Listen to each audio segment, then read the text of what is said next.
You are going to notice some distinct changes in the King's Cross Potts Point area in the not too distant future.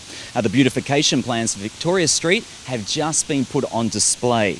Now, they were unveiled at a community meeting where it seemed everybody who's from the area has their own ideas on what should or should not be done. Now, Council wants to start this process now. So what we need is everybody to sit down, work it out and get it done. Andrew Woodhouse of the Potts Point King's Cross Heritage Preservation Society has a number of other issues to present, which he says are of significant historical interest to the 2011 area. He also told us of other initiatives for the area, which he says will cause massive problems for residents of Potts Point. He was at the recent community meeting where Sydney MP and Lord Mayor Clover Moore announced the introduction of a private members' bill to Parliament, which would finally solve the problems created by backpackers' sale of cars and vans along Victoria Street. Lord Mayor Clover Moore also presented plans at this meeting for the beautification of Victoria Street to the community groups and residents who attended. Here's what Andrew Woodhouse had to say. This is the oldest residential suburb in Australia, dating from 1834, now the densest urban area in Australia. It is a very sensitive site.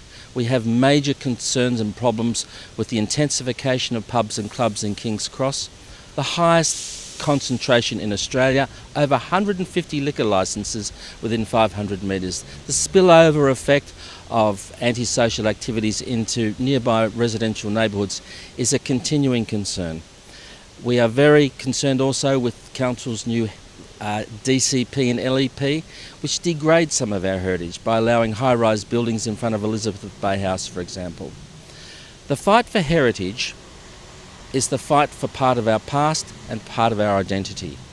And I'm very pleased to say that we've had some victories from time to time, but the struggle will go on. The Victoria Street Greening Initiative, headed by Joel Johnson, manager of Parks, Trees and Aquatic Facilities, has laid out what we think are realistic options to refresh one of the most beautiful and vibrant streets in the city.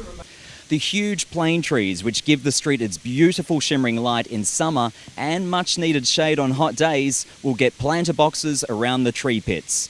A new pedestrian crossing at King's Cross Railway Station. More traffic calming planted islands and new curb planted extensions at street intersections.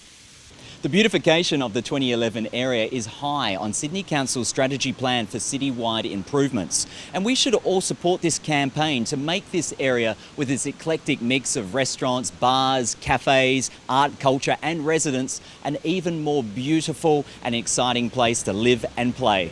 I'm Kyle Olsen, you're watching Inside Out.